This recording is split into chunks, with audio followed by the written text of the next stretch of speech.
स्वागत है आपका हमारे एजुकेशनल चैनल इस योग एजुकेशन पर। लास्ट वीडियो में हम लोगों ने इंडियन कॉन्स्टिट्यूशन का part 2 article 5 to 11 citizenship discuss कर लिया था।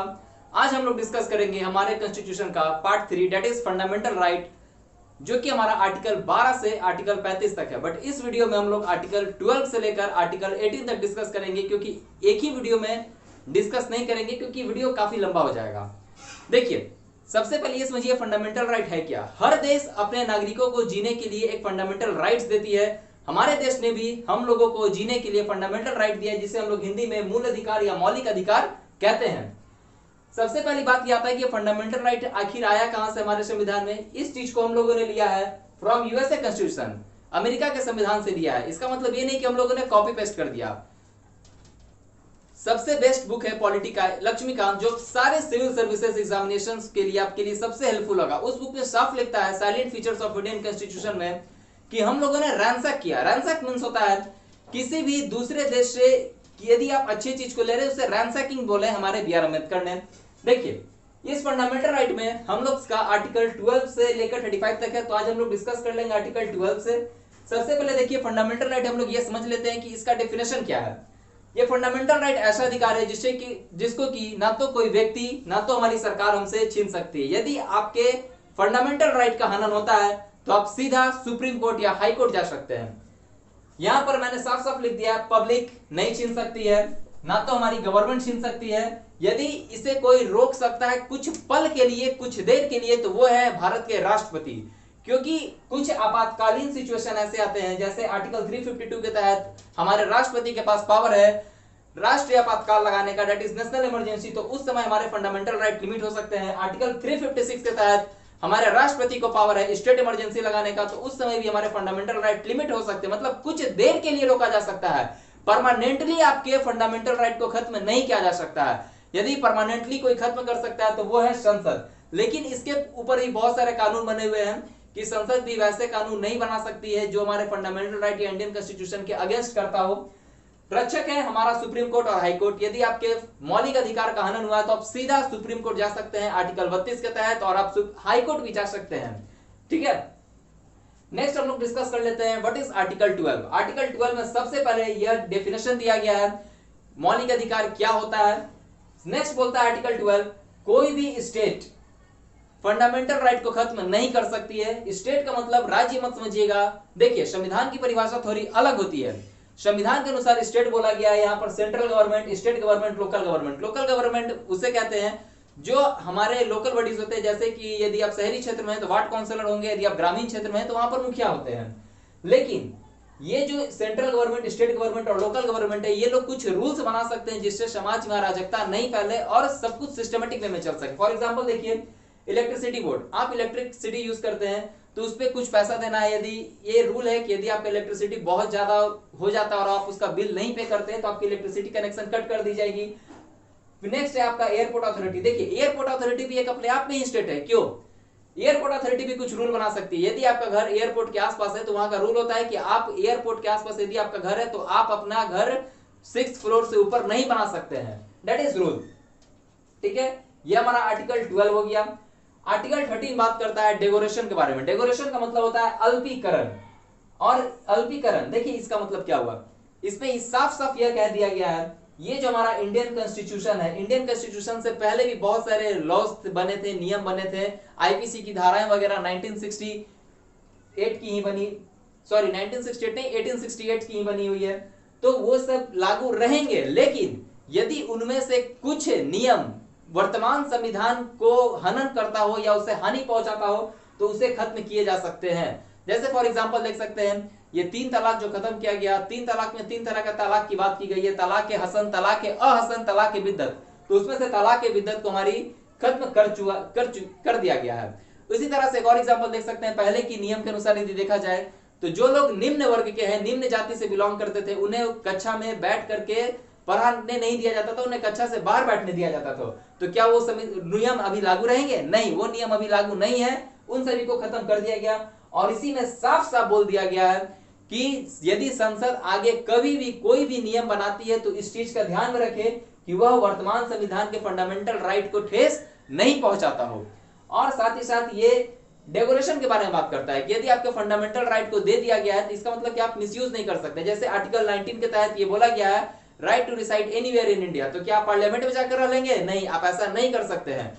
फिर इसमें आपको अभिव्यक्ति की आजादी दी गई है आर्टिकल 19 में ही, तो क्या अभिव्यक्ति की आजादी का मतलब आप किसी को अब्यूज कर देंगे? नहीं, आप नहीं कर सकते हैं। ये डेकोरेशन है, मतलब उसमें आपके राइट्स को लिमिट किए गए हैं, लेकिन यदि वो इनकंसिस्टेंट हो जाए, असंगत हो जाए तो। That is our article 13। Next हमारा आता है आर्टिकल 14। आर्टिकल 14 बात करता है कानून के समक्ष समानता। मतलब कानून के, आप नॉर्मल कभी भी फिल्म वगैरह देखे होंगे तो उसमें देखते होंगे कि एक न्याय की मूर्ति रखी रहती है जो जिसके आगे आपके काला पट्टी बंधा होता है, मतलब कानून के आगे सभी लोग इक्वल है, इक्वालिटी बिफोर लॉ।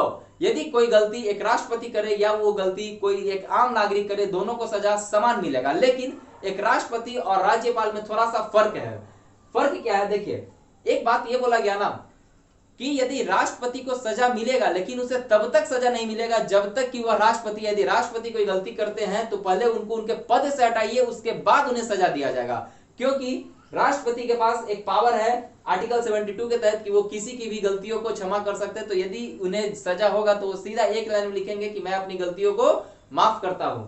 उसी तरह सिमिलरली गवर्नर को भी आर्टिकल 161 के तहत यह पावर है कि वह किसी की भी सजा को कम कर सकते हैं या माफ कर सकते हैं। तो इसलिए ये प्रेसिडेंट और गवर्नर पर यह चीज लागू नहीं है। लागू है यदि वे गलती करते हैं तो उन्हें सजा मिलेगा, लेकिन उनके पद से पहले हटाया जाएगा इंपीचमेंट प्रोसेस से, देन प्रेसिडेंट को सजा भी दिया जा सकता है। देखिए यहां पर एक बात जो इंपॉर्टेंट है यूपीएससी पॉइंट ऑफ व्यू से, ये नाम ध्यान रखिएगा, एवी देसी। एवी देसी ने ही इस चीज को बोला था इक्वालिटी बिफोर लॉ। यूपीएससी का क्वेश्चन था निम्न में से कौन सा एवी देसी का सिद्धांत है, तो उसका आंसर हो जाएगा इक्वालिटी बिफोर लॉ।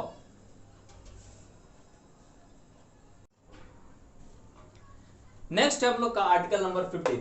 देखिए आर्टिकल 15 के अनुसार क्या बोला गया है, prohibition of discrimination on the basis of religion, caste, gender, place of birth, race. देखिए आप किसी भी व्यक्ति के साथ भेदभाव नहीं कर सकते हैं उनके धर्म के अनुसार, उनके जाति के अनुसार, उनके लिंग के अनुसार, उनके जन्म स्थान के अनुसार, उनके वंश के आधार पर। ठीक है, देखिए आर्टिकल 15 ये सिर्फ और सिर्फ इंडियन सिटीजन्स को है। ये आर्टिकल नंबर 15 फॉरेनर को अलाउड नहीं है। देखिए फॉरेनर को यह आर्टिकल नंबर 15 और सिमिलरली आर्टिकल नंबर 16 भी अलाउड नहीं है। देखिए religion, caste, gender, place of birth, race, reverse के आधार पर एक सबसे बेस्ट एग्जांपल समझ सकते हैं ज्योतिरादित्य सिंधिया, जो हमारे मध्य प्रदेश से विधायक थे। ये जो ज्योतिरादित्य सिंधिया थे ये एक रॉयल फैमिली से बिलोंग करते हैं, इनके पूर्वज राजा महाराजा हुआ करते थे और ये लोग, इनके जो पूर्वज थे ये अंग्रेजों का साथ दिए थे। तो क्या अभी हम लोग ज्योतिरादित्य सिंधिया के साथ कोई भेदभाव करेंगे? नहीं कर सकते हैं क्योंकि आर्टिकल 15 के तहत। लेकिन यह हम लोग फॉरेनर के साथ करते हैं भेदभाव। पिछले वीडियो में भी आप लोग को बताए थे, जैसे फॉर एग्जांपल देखिए कोई फॉरेनर यहाँ घूमने आया है किसी टूरिस्ट प्लेस पर, यदि कोई, हम लोग ताजमहल जाएंगे घूमने के लिए तो हम लोग का एक नॉमिनल फी लगेगा, बट कोई टूरिस्ट आता है घूमने के लिए तो प्लेस ऑफ बर्थ के अकॉर्डिंग हो गया ना डिस्क्रिमिनेशन। वो जो टूरिस्ट आया है कहीं का भी, उसे एक अलग अमाउंट देना पड़ेगा, एक हेवी अमाउंट देना पड़ता है। ठीक है, ये हमारा हो गया आर्टिकल नंबर 15। और आर्टिकल 15 में थोड़ा एक ध्यान से समझने लायक बात जो अक्सर मेंस के आंसर्स में आप लोगों को हेल्प करेगा लिखने में। डिस्क्रिमिनेशन तो बोल दिया गया कि नहीं किया जाएगा, लेकिन कैसा डिस्क्रिमिनेशन? सिर्फ नेगेटिव डिस्क्रिमिनेशन को अलाउड किया गया है? नहीं, but positive discrimination are allowed. For example देखिए, इसका बेस्ट एग्जांपल देख सकते हैं हमारे साथ जो रिजर्वेशन है। सरकार क्या करती है कि जो लोग हमारे समाज में निम्न वर्ग के हैं, जो पुअर कैटेगरी के लोग हैं, अब तो जनरल कैटेगरी में भी एक ईडब्ल्यूएस आ गया है, इकोनॉमिकल वीकर सेक्शन, तो उन लोगों को सरकार क्या करती है, एक आरक्षण दे देती है। मतलब क्या, उनके साथ कुछ भेदभाव निगेटिव सेंस में नहीं किया गया है, उनके साथ पॉजिटिव सेंस में भेदभाव किया गया है। क्योंकि यदि सरकार का कहना है कि भाई, जैसे मान लीजिए फॉर एग्जांपल देखिए, यदि समाज में 5 तरह के लोग रह रहे हैं, ठीक है, यदि 5 तरह के लोग में ये सब लोग, देखिए फॉर एग्जांपल देखिए यहां पर समझिए, इसमें हम नंबरिंग दे देते हैं 1 2 3 4 5। यदि इसमें जो 1 और 4 वाले ये लोग बढ़ रहे हैं तो ठीक है भाई, सरकार कहती है आप लोग बढ़िए और बढ़िए, जितना बढ़ सकते उतना बढ़िए। लेकिन जो 3 लोग समाज में पीछे छूट गए हैं, 2 नंबर, 3 नंबर और 5 नंबर, तो इन लोगों को सरकार पीछे से पुशबैक कर देती है कि भाई आप लोग भी बढ़िए। तो इसी के तहत आरक्षण दिया जाता है। तो ये हमारा था आर्टिकल नंबर 15। हम लोग आ जाते हैं आर्टिकल नंबर 16। आर्टिकल 16 कहता है equal opportunity in job. Equal opportunity in job कहने का मतलब भारत के कोई भी नागरिक हर तरह का काम कर सकते हैं। Right to adopt any profession in India, ये आर्टिकल 19 के तहत बोला गया है। तो सभी को समान दिया गया कि आप कुछ भी कर सकते हैं। लेकिन फिर यहां पर भी वही बात आ जाएगा, क्या किसी फॉरेनर को भी हम लोग ये राइट दे देंगे? नहीं, ये राइट भी फॉरेनर को उपलब्ध नहीं है। क्यों? देखिए, किसी भी फॉरेनर को क्या हम लोग इंडिया में राष्ट्रपति, prime minister, governor, lieutenant governor, supreme court, high court के जजेस नहीं अप्लाई उन्हें बना सकते हैं, इलेक्शन चीफ इलेक्शन कमीशन उन्हें नहीं बनाया जा सकता है। ये सिर्फ ये सब जो एक सर्वोच्च पोस्ट है, ये सब सिर्फ और सिर्फ भारत के नागरिकों को ही अलाउड है। तो ये हमारा हो गया आर्टिकल 16। आर्टिकल 17 क्या कहता है? प्रोहिबिशन ऑफ अनटचेबिलिटी, छुआछूत को खत्म कर दिया गया है। यदि कोई व्यक्ति निम्न वर्ग का है, तो ये चीज बहुत पहले हुआ करता था और बेसिकली सबसे ज्यादा होता था ग्रामीण इलाकों में। यदि कोई व्यक्ति है, कोई निम्न वर्ग का व्यक्ति है, तो उसे मंदिर वगैरह नहीं जाने दिया जाता था, गली में से गुजरने नहीं दिया जाता था कि भाई ये बड़े लोगों का गली है, इससे आप नहीं गुजर सकते। तो इन सभी चीजों को खत्म कर दिया गया, छुआछूत को, ठीक है, इसको खत्म कर दिया गया है। लेकिन देखिए, इसमें भी एक चीज बहुत समझने लायक चीज है।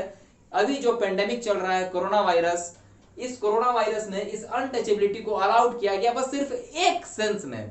क्या? यदि कोई व्यक्ति को बीमार है, उसे कोरोना वायरस, क्योंकि ये बीमारी छुआछूत से ना फैल रही है, एक दूसरे को टच करने से फैल रही है बीमारी, तो सरकार के पीछे इसका व्यू है लोगों का भलाई, कि ताकि यह बीमारी को कंट्रोल किया जा सके, इस बीमारी को रोका जा सके। इसलिए यदि कोई व्यक्ति कोरोना वायरस से पॉजिटिव है, तो उस व्यक्ति को सरकार बोलती है कि भाई आप क्वारंटीन हो जाइए, उन्हें आइसोलेट कर दिया जाता है कुछ दिनों तक के लिए। और आइसोलेट मतलब उन्हें अलग नहीं कर दिया जाता है, उन्हें मरने के लिए नहीं छोड़ दिया जाता है, उन्हें एक प्रॉपर ट्रीटमेंट दिया जाता है, उन्हें प्रॉपर केयर दिया जाता है कि फिर वे ठीक हो जाए, फिर वो अपना आराम से आकर रिलैक्स होकर रही है। तो ये हो गया हमारा आर्टिकल नंबर 17। एक हमारा आता है नेक्स्ट आर्टिकल नंबर 18। आर्टिकल 18 के अनुसार एबोलिशन ऑफ टाइटल है। मतलब पहले के समय में बहुत सारे लोग अपने सरनेम में रखते थे महाराज, सर, नाइटहुड, रानी, तो अब ये सब टाइटल आप नहीं रख सकते हैं। इसमें भी एक और बहुत बड़ी समझने वाली बात यह है कि यदि आपको कोई विदेश से टाइटल मिला है, तो आप उस टाइटल को भी इंडिया में नहीं रख सकते हैं। Foreigner titles are also not allowed. अब देखिए, यहां पर एक चीज और समझने वाली बात है। यदि कोई व्यक्ति को कोई विदेशी सम्मान मिलता है, जैसे फॉर एग्जांपल देख सकते हैं हमारे भारत में मोरारजी देसाई को पाकिस्तान का सर्वोच्च सम्मान निशाने पाकिस्तान मिला था, तो इस तरह के सेंस में पहले आपको अपने देश के राष्ट्रपति से आज्ञा लेना होगा कि क्या मैं ले सकता हूं। यदि वो आज्ञा देंगे तो ही आप ले सकते हैं, और आप उस टाइटल को लेकिन इस्तेमाल नहीं कर सकते हैं। और देखिए, इसमें एक और चीज बोला गया, यदि आपको इंडिया का कोई सर्वोच्च इंडियन नहीं, ऐसे बोलिए, नेशनल अवार्ड का टाइटल, यदि आपको कोई नेशनल अवार्ड का टाइटल मिला है, तो आप उस नेशनल अवार्ड को ले सकते हैं। सपोज कीजिए यदि इंडिया में जैसे सचिन तेंदुलकर को भारत रत्न मिला है, तो सचिन तेंदुलकर ये बोल सकते हैं कि मैं सचिन तेंदुलकर, मुझे भारत रत्न से सम्मानित किया गया है। लेकिन वो अपने नाम के आगे लगा नहीं सकते हैं कि मैं भारत रत्न सचिन तेंदुलकर, नहीं, वो नहीं लगा सकते। यदि किसी को पद्मश्री, पद्म विभूषण भी मिला है, तो वो लोग इस चीज का यूज नहीं कर सकते हैं। अब समझिए आर्टिकल 18 में एक एक्सेप्शन, यहां पर एजुकेशनल टाइटल अलाउड है। एजुकेशनल टाइटल क्या? जैसे कोई व्यक्ति पीएचडी किया, देखिए एजुकेशनल टाइटल हमारा अलाउड हो जाता है। यदि कोई भी व्यक्ति किसी भी विषय में पीएचडी किया, तो उसके नाम के आगे डॉक्टर लग जाता है, तो वे लोग डॉक्टर लगा सकते हैं। यदि कोई प्रोफेसर है बड़े बड़े यूनिवर्सिटी कॉलेजेस के, तो वे लोग अपने नाम के आगे प्रोफेसर लगा सकते हैं। यदि कोई डॉक्टर है जनरली, तो वो भी अपने नाम के आगे डॉक्टर लगा सकते हैं। चलिए, अब तक के लिए बहुत है आर्टिकल 18। फिर हम लोग मिलेंगे नेक्स्ट में, नेक्स्ट वीडियो में हम लोग फिर आर्टिकल 18 के आगे डिस्कस कर लेंगे। Thanks for watching. इसी तरह के क्वेरी और डाउट के लिए मुझे टेलीग्राम, इंस्टाग्राम पे फॉलो कर सकते हैं, ठीक है। चलिए, आप लोग इसका एक स्क्रीनशॉट ले लीजिए ताकि आप लोगों को रिवाइज करने में आसानी हो।